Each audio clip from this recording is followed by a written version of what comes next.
পরম করুণাময় মেহেরবান আল্লাহর নামে শুরু করছি। আসসালামু আলাইকুম। তানিয়া শারমিন তানিশা, কেমন আছেন সবাই? আবারও ফিরে এলাম আপনাদের মাঝে কোরআনের আলোকে কিছু কথা বলার জন্য। কোরআনের বাণী, আল্লাহর বাণীকে সাথে নিয়ে আবারও ফিরে এলাম। আজ আমি আপনাদের মাঝে কিছু কথা বলবো, খুব সামান্য কথা বলবো, সূরা আল মুলক থেকে কিছু কথা। কাজের দিক দিয়ে তোমাদের মধ্যে কে উত্তম তা পরীক্ষা করে দেখার জন্য তিনি মৃত্যু ও জীবন সৃষ্টি করেছেন।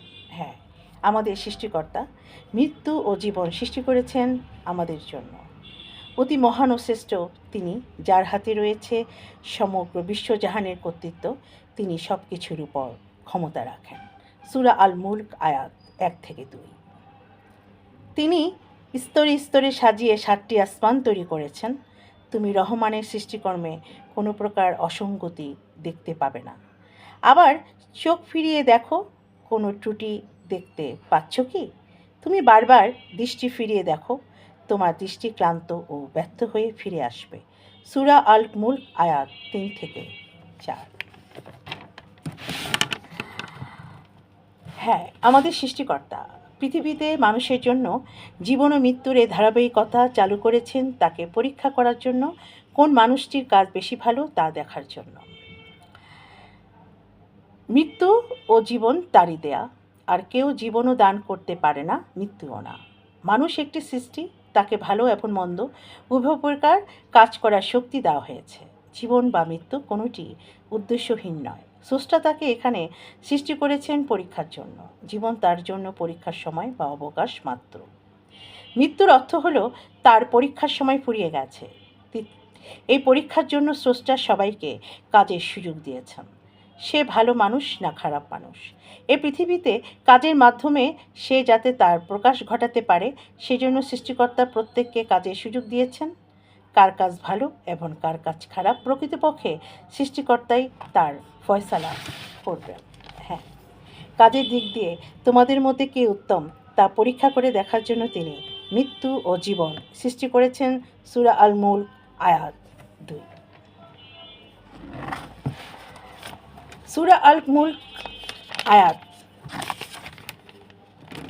23 আল্লাহ তাআলা বলেছেন, অর্থাৎ সূরা আল মুলক আয়াত 23 নবী সাল্লাল্লাহু আলাইহি ওয়াসাল্লামকে উদ্দেশ্য করে আল্লাহ তাআলা বলেছেন, এদেরকে বলো, আল্লাহই তো তোমাদের সৃষ্টি করেছেন, তিনি তোমাদের শ্রবণ শক্তি, দৃষ্টিশক্তি ও বিবেক বুদ্ধি দিয়েছেন। তোমরা খুব কমই কৃতজ্ঞতা প্রকাশ করে থাকো। সূরা আল মুলক আয়াত 23।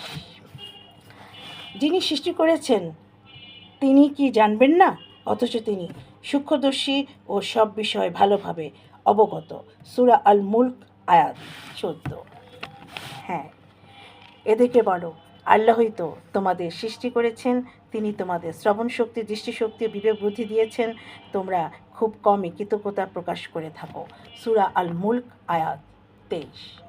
সূরা আল মুলক আয়াত 24 আল্লাহ তাআলা আমাদের প্রিয় নবী হযরত মুহাম্মদ সাল্লাল্লাহু আলাইহি ওয়াসাল্লামকে উদ্দেশ্য করে আবারও বলেছেন, এদেরকে বলো, আল্লাহই সেই সত্তা যিনি তোমাদের পৃথিবীব্যাপী ছড়িয়ে দিয়েছেন, আর তারই কাছে তোমাদের সমবেত করা হবে। হ্যাঁ, যারা না দেখেও তাদের রবকে ভয় করে, নিশ্চয়ই তারা লাভ করবে ক্ষমা এবং বিরাট পুরস্কার। সূরা আল মুলক আয়াত 12। এদেরকে বলো, আল্লাহই সেই সত্তা যিনি তোমাদের পৃথিবীব্যাপী ছড়িয়ে দিয়েছেন, আর তারই কাছে তোমাদের সমবেত করা হবে। সূরা আল মুলক আয়াত 24। আসসালামু আলাইকুম। আমিন।